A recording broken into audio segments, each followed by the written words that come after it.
Ito mga kambing ko to. Pakadami. Ito yung goat house ko. Si Guwapo. Guwapo. Si Gana.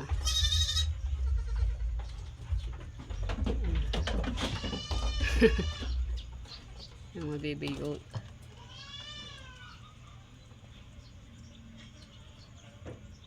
Yan. Ito yung goat house number 1. Goat house 1.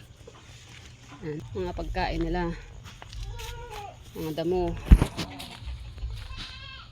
Yan, mga damo. 2 sakong damo. Yan.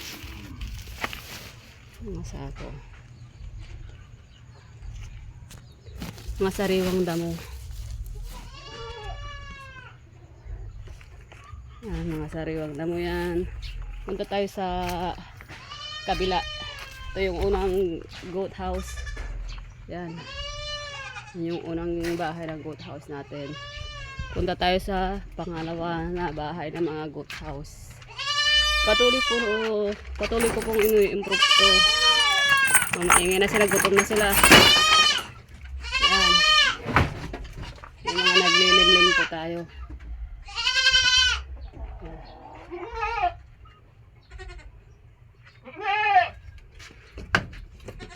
Oh.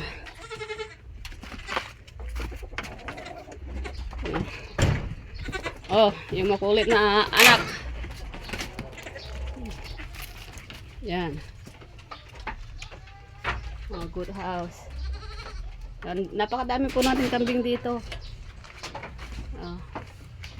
Yan. Oh, ang daming lilinisin. Negra. Si Bulogski. Oh. Mga good house. Yan. Nakagala na yung iba. Nakalabas na.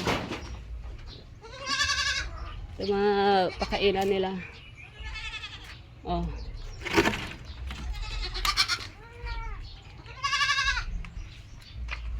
Si Piwis.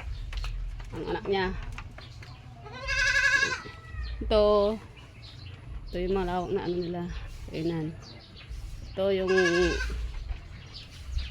tambakan ng mga pagkain nila. Yan. Kitin natin. Yan. Bukod sa mga damo, pinapakain sila natin ng pinatuyong mani. Yan. Mga pagkain ng ating mga alagang kambing. Yan. Para hindi sila magutom. Kaya malulusog ang ating mga kambing. Diba tayo? Yan. Napakalawak. Napakadaming pagkain. Mga mani.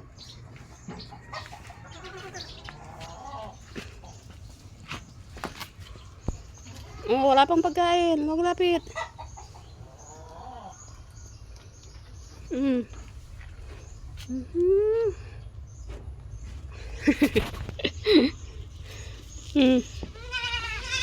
Wala pa. Wala pang pagkain. Ah.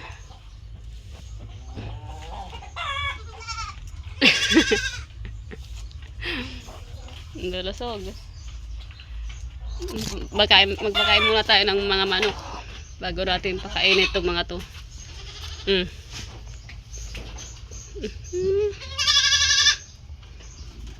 So, yan kung bakit malulusog ang ating mga kambing.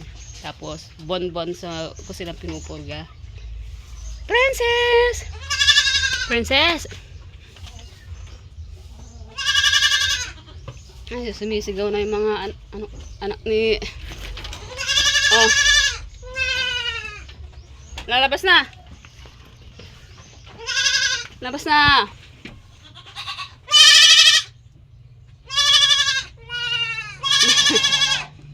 Labas na!